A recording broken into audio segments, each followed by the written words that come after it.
aspirants, a very warm welcome on the YouTube channel of Analyst IAS. Recently, World Meteorological Organization ने एक report निकाली है which is the state of climate in Asia report. इसमें Asia से related trends plus Bharat से related trend, Bharat में जितने भी क्लाइमेट से रिलेटेड यहाँ चीज़ें हुई हैं उनके बारे में हम बात करेंगे. तो जो state of climate in Asia report है ये वार्मिंग के रेट को बेसिकली देखता है एशिया में, और ये कहता है कि जो ग्लोबल मीन है वहाँ से जो एशिया का जो टेम्परेचर है वो उससे काफ़ी ज़्यादा हो चुका है. नाउ यहाँ पे जो टेम्परेचर इंक्रीज है वो ऑलमोस्ट डबल है 1961 से लेकर के 1990 तक. तो ये यहाँ पर कुछ डेटा सामने आ रहा है, न्यूज़ में सामने आ रहा है. यहाँ पर अगर की फाइंडिंग्स की बात करेंगे तो 2023 में जो ग्लोबल एवरेज सी लेवल था ये अभी भी बढ़ रहा है, और ग्लोबल एवरेज सी लेवल लगभग 3.43 पर ईयर से बढ़ा है. ये 1993 से लेकर के मई 2023 के बीच में इतना बढ़ा है. हाउएवर ये यूनिफॉर्म नहीं है, किसी रीजन में ज़्यादा है, किसी में कम है.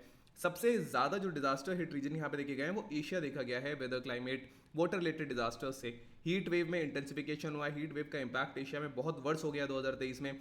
डोमिनेंट डिजास्टर्स जनरली यहाँ देखे जाते हैं तो वो फ्लड है, स्टॉर्म्स हैं. ये मोस्ट कॉमन डिजास्टर्स हैं जिनमें हाईएस्ट नंबर ऑफ कैजुअलिटीज और इकोनॉमिक लॉस होता है. डिजास्टर स्टैटिस्टिक्स की अगर हम यहाँ पे बात करेंगे तो लगभग यहाँ 79 ऐसे यहाँ पर हाइड्रोमेट्रोलॉजिकल डिजास्टर्स हुए थे एशिया में 2023 में, जहाँ फ्लड्स थे, स्टॉर्म्स थे, और ये 80% जो इवेंट्स थे वो इन्हीं से बने हुए थे. मोर ओवर यहाँ पे जो डिजास्टर्स हैं यहाँ पर 2000 से ज़्यादा डेथ हुई है और 9 मिलियन से ज़्यादा लोग यहाँ पे अफेक्ट हुए थे. क्लाइमेट चेंज का इंपैक्ट क्या है, जो रिपोर्ट है हाईलाइट करती है कि जो क्लाइमेट चेंज है ये इंक्रीजिंग, इसकी जो इंक्रीजिंग फ्रिक्वेंसी है और जो सिविरिटी है एक्सट्रीम वेदर इवेंट्स की ये बढ़ती चली जा रही है. सी सरफेस टेम्परेचर में राइज हो रहा है. 2023 में देखा गया था कि यहाँ पर एवरेज जो सी सर्फेस टेम्परेचर थे नॉर्थ वेस्ट पैसिफिक ओशन में ये सबसे ज़्यादा हुए. मेराइन हीट वेव जो है ये इफेक्ट कर रही है खास करके आर्कटिक ओशन वाले रीजन को, जहाँ पे आइस की मेल्टिंग देखी जा सकती है. यहाँ पर जो अपर लेयर है ओशन का, जो 0 से लेकर 700 मीटर तक के बीच की जो रेंज होती है, ये हीट कर रहा है सिग्निफिकेंटली स्पेसिफिक एरियाज में, जैसे नॉर्थ वेस्टर्न अरेबियन सी, फिलिपिन सी या ईस्ट जो जापान का है वहाँ पे ये रीजन जो है यहाँ वार्मिंग देखी जा रही है जो 3 गुना ज़्यादा है ग्लोबल एवरेज से. प्रेसिपिटेशन की अगर हम बात करेंगे तो 2023 में यहाँ पर बहुत सारे ऐसे रीजन थे जहाँ बिलो एवरेज रेनफॉल हुआ है. इन रीजन्स में आते हैं तुरांत रीजन आता है. तुरांत रीजन या तुरांत लो लैंड वाला रीजन होता है. ये जो रीजन है ये तुर्कमेनिस्तान, उज्बेकिस्तान, कजाकिस्तान वाला है. हिंदू कुश, अफगानिस्तान, पाकिस्तान वाले इलाके. हिमालयाज में ये जो एरियाज है जो गंगा के आसपास हैं या लोअर कोर्स में पड़ते हैं ब्रह्मपुत्र के. अराकन माउंटेन्स म्यांमार में है और मेकोंग नदी के लोअर कोर्स में पड़ने वाले इलाके. साउथ वेस्ट चाइना में ड्रॉट था 2023 में. जो साउथ वेस्ट चाइना है यहाँ पे ड्रॉट देखा गया था, लोअर देन यूजुअल रेनफॉल हुई थी. मोरओवर यहाँ जो annual average near surface temperature है एशिया के अक्रॉस 2023 में ये सेकंड हाईएस्ट था एज पर रिकॉर्ड. ये 1991-2020 की बेसलाइन को भी क्रॉस कर चुका है. यहाँ पर बहुत सारे हीट वेव्स का इंपैक्ट है. एंड अगर हम देखेंगे तो यहाँ 79 रिपोर्टेड केसेस हैं, 9 मिलियन से ज़्यादा लोग अफेक्टेड हैं, 2000 से ज़्यादा डेथ्स हैं. इकोनॉमिक डैमेज बहुत ज़्यादा है जिसमें स्टॉर्म से सबसे ज़्यादा हुआ, then flood, then wild fire. तो ये इससे रिलेटेड डेटा है. You can pause the video here और आप यहाँ डेटा देख सकते हैं. अगर हम आगे बात करेंगे तो चाइना में 14 एक्सट्रीम हीट इवेंट्स देखे गए समर के टाइम पे. अप्रॉक्सीमेटली 70% यहाँ पर जो कंट्री का मेट्रोलॉजिकल स्टेशन थे यहाँ पे टेम्परेचर 40 डिग्री सेल्सियस से ज़्यादा एक्सीड किया था. 16 ऐसे स्टेशन थे जो इन प्रीवियस टेम्परेचर रिकॉर्ड से आगे जा चुके थे.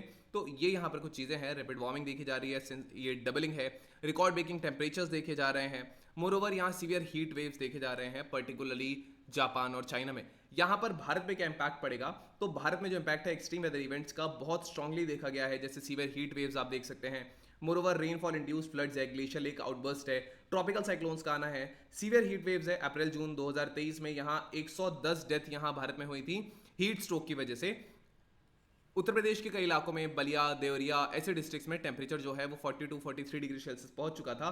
फॉर एग्जांपल यहाँ 100 से ज़्यादा लोगों की भी डेथ हुई थी, सीनियर सिटीजन्स की यहाँ ज़्यादा हुई थी. फ्लड के इवेंट्स की अगर हम यहाँ पे बात करेंगे तो भारत में अगस्त 2023 में हिमाचल प्रदेश और उत्तराखंड में 25 डेथ यहाँ फ्लड्स को लेकर के हुए थे. As well as extensive damage देखा गया था इंफ्रास्ट्रक्चर में, एग्रीकल्चर में. इंडियन गवर्नमेंट ने स्टेट ऑफ इमरजेंसी यहाँ डिक्लेयर किया था. ट्रॉपिकल साइक्लोन्स को अगर हम देखेंगे तो इंडियन कॉन्टिनेंट में 6 ट्रॉपिकल साइक्लोन्स आए 2023 में जो नॉर्थ इंडियन ओशन में फॉर्म हुए. ये जो साइक्लोनिक एक्टिविटी है ये स्लाइटली अबव एवरेज देखा गया है. जो 4 थे 6 में से, जिसमें मोचा, हेमोन, मिथिली एंड मीचुंग थे, ये बे ऑफ बंगाल में बने थे. एंड 2 जिसमें आता है बिपार जॉय और तेज, ये जो है ये अरेबियन सी में बने थे. मोरओवर एक सिग्निफिकेंट ग्लेशियर लेक आउटबर्स्ट देखा गया था साउथ लोनाक लेक में, सिक्किम में, अक्टूबर 4 लास्ट ईयर में.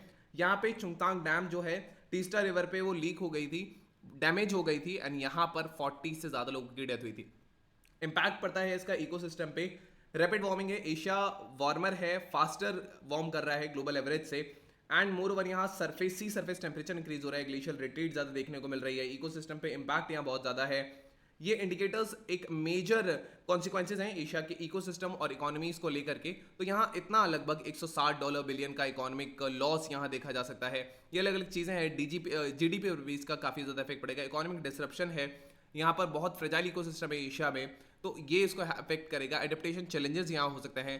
करंटली लेस देन 50% जो वर्ल्ड मेट्रोलॉजिकल ऑर्गेनाइजेशन के जो मेंबर्स हैं ये क्रिटिकल प्रोडक्ट्स दे रहे हैं, तो ये बहुत इनएडिक्वेसी दिखा रहा है कि ज़्यादातर लोग इस पर ध्यान नहीं दे पा रहे हैं। वार्मिंग ट्रेंड्स अगर हम नॉर्थ वेस्ट पैसिफिक में देखेंगे तो रिकॉर्ड ब्रेकिंग सी सरफेस टेम्परेचर 2023 में, एरिया एवरेज सी सरफेस टेम्परेचर खास करके नॉर्थ वेस्ट पैसिफिक वाले रीजन में ये बहुत ज़्यादा हो गए थे, लगभग 3 गुना ज़्यादा ग्लोबल एवरेज से।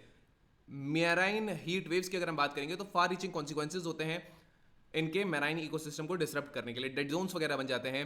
यहाँ पर जो चेंजेस हैं ओशन करंट्स में, ये रीजन के ओशन करंट्स को बेसिकली चेंज कर देते हैं। जो पुराने यहाँ पे जो फ्लोज होते हैं वो यहाँ पे वीक हो जाते हैं। मोर ओवर ओशन डायनेमिक्स में चेंज हो सकता है, फर्दर ये चैलेंजेस बढ़ा सकता है बहुत सारी चीज़ों से रिलेटेड। नाउ क्लाइमेट चेंज को एड्रेस करने के लिए डिजास्टर रिस्क रिडक्शन होना चाहिए। रिपोर्ट एम्फसाइज करती है कि अर्जेंट नीड है यहाँ पे डिजास्टर रिस्क रिडक्शन एफर्ट्स के लिए, खास करके एशिया में डेवलपमेंट हो, यहाँ पे क्लाइमेट प्रोडक्ट्स के साथ साथ सर्विसेज हो, एक लॉन्ग टर्म एडेप्टेशन के लिए क्लाइमेट एडेप्टेशन यहाँ पे हो, स्ट्रैटेजीज हो, क्लाइमेट मिटिगेशन के लिए इफेक्टिव मिटिगेशन के लिए यहाँ पे चीज़ें हों। इंटरनेशनल कॉपरेशन यहाँ बहुत ज़्यादा ज़रूरी है।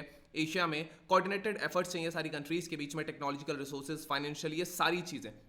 नाउ यहाँ पे अर्जेंट नीड है टेलर्ड क्लाइमेट प्रोडक्ट्स की यहाँ जरूरत है। मोरओवर इकोनॉमिक कॉन्सिक्वेंसेज यहाँ काफी ज्यादा हैं, ये जीडीपी से हमने कंपेयर किया था। कोलैबोरेटिव अप्रोच की यहाँ पे जरूरत है। Now your trace film discussion, the question says consider the following statements about the state of climate in Asia 2023 report. The report indicates that the rate of warming in Asia has surpassed the global mean. According to the report, Europe was the region most affected by weather, climate and water related disasters in 2023. The report highlights that climate change is decreasing the frequency and severity of extreme weather events. Which of the statements given above are correct? You can type down the comment section, the relative script not. Then we trace main practice question. The question says Asia is particularly vulnerable to the impacts of the climate change. Analyze the key findings of the state of the climate in Asia 23 report with specific focus on India. Suggest possible mitigation strategies for the region. So this was all about today's video session. Hope you understood it well. Thank you. Have a nice day and stay tuned to the analyst IAS for your better preparation.